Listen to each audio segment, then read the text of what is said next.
Welcome to the divine talks. और आज हम बात करने वाले हैं ओणम त्यौहार के बारे में। जैसा कि हम सब जानते हैं कि ओणम त्यौहार केरला में मनाया जाता है, पर काफ़ी लोग को ये नहीं पता है कि हम ओणम त्यौहार क्यों बनाते हैं, उसका कारण क्या है। तो आज के पॉडकास्ट में हम वही बात करने वाले हैं। तो आइए शुरू करते हैं।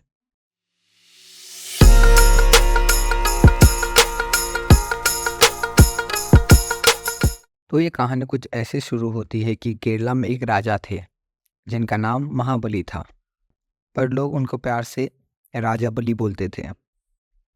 राजा बलि भगवान विष्णु के काफ़ी बड़े भक्त थे और कहानियों के अनुसार राजा बलि काफ़ी अच्छे राजा थे।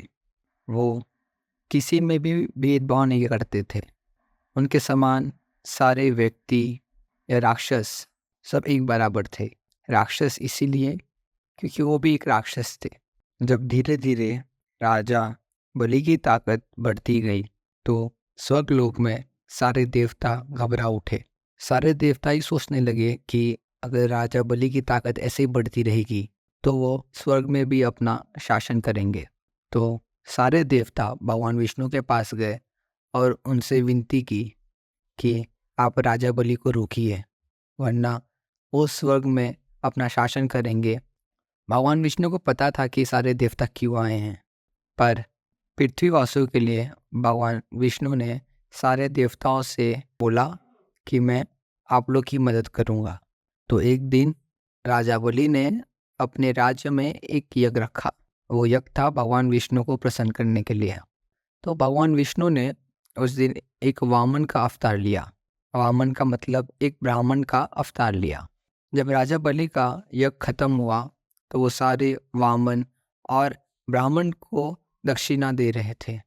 तो उस समय भगवान विष्णु जो वामन के अवतार में थे वो वहाँ पहुँचे।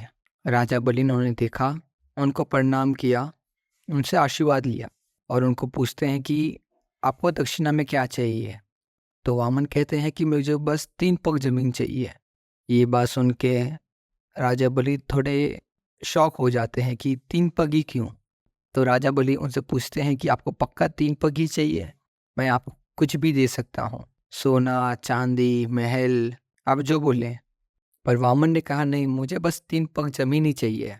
तो फिर राजा बलि ने हाँ कर दी। जब राजा बलि ने हाँ की तो वो देखे कि वामन का जो शरीर है वो धीरे धीरे बढ़ते जा रहा है। वो आखिर में इतना बड़ा हुआ कि उनके वामन के एक पैर में पूरी पृथ्वी आ गई और उनके एक पैर में पूरा यूनिवर्स आ गया, जिसमें स्वर्ग लोग भी थे। वैसा देखा जाए तो वामन के 2 पग हो गए थे, तीसरा पग बाकी था। तो फिर वामन ने राजा बलि से पूछा कि मैंने अपना 2 पग तो रख दिया, फिर मैं अपना तीसरा पग कहाँ रखूँ। ये सब देख रहे थे राजा बलि, तो वो थोड़े शौक हुए। वो सोच रहे थे कि ये क्या हो रहा है। तब उनको समझ में आया कि ये कोई और नहीं भगवान विष्णु है। तब राजा बलि ने वामन से कहा कि वो अपना तीसरा पग उनके सर पे रखें। फिर जब वामन ने अपना तीसरा पग राजा बलि के सर पे रखा तो वो धस धस पाताल लोक में आ गए।